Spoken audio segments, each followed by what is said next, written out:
les hommes. Certains tendent leur billet de la porte.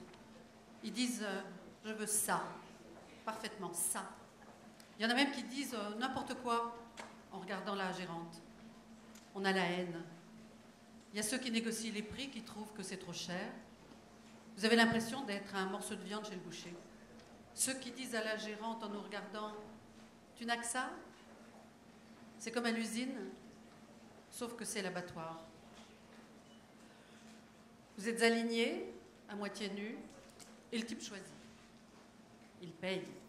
Il a le droit de donner son avis sur la qualité. Certains veulent tester la marchandise avant de payer. Ils utilisent ces mots-là. Il y a des clients violents, bien sûr. Il faut savoir qu'il y a des hommes qui viennent parce qu'ils détestent les femmes. Pour eux, elles sont des objets, ou elles sont inférieures, ou ils ont besoin de se venger.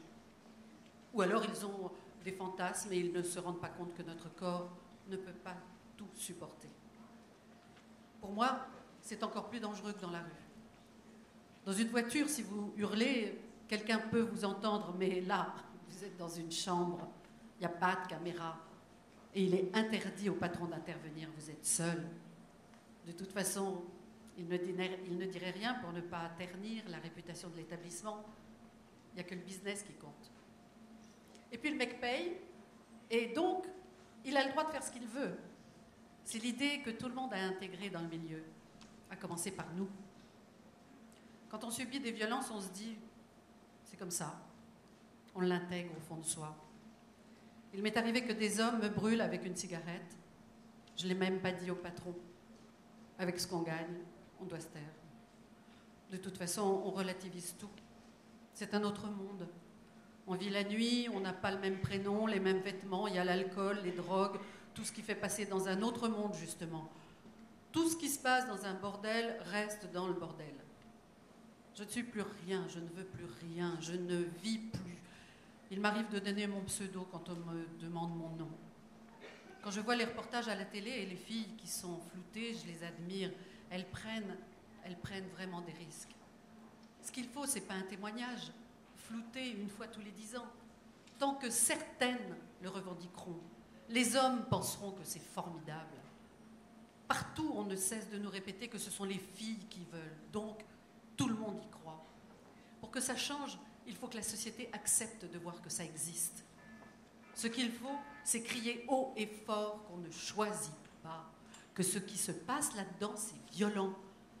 Si l'acte lui-même ne l'est pas, c'est violent dans ce que la femme ressent, c'est un coup de poignard dans ce qu'elle vit. Ce qui fait le plus mal, c'est l'intérieur. C'est plus douloureux qu'un hématome. Un hématome, ça s'en va. Pas la violence psychologique. Aujourd'hui, Fiona est libre. Elle est sortie de la prostitution, elle a un bon travail. Et pourtant, rien n'est fini. Elle dit « Cette expérience m'a détruite. Je n'ai plus aucune vie personnelle, sentimentale et encore moins intime. Aucun homme ne peut m'approcher. J'ai choisi de vivre à Paris pour être noyée dans la masse. Mon proxénète doit être sorti de prison à l'heure qu'il est. Qui me dit qu'il ne va pas me chercher? Je l'ai quand même dénoncé à la police. Il faut aussi vivre avec ça, avec cette peur-là. Un jour, son frère avait réussi à s'introduire chez moi et à me frapper. Pourtant, j'habitais une résidence sécurisée. J'ai été obligée de déménager et de changer de numéro de téléphone.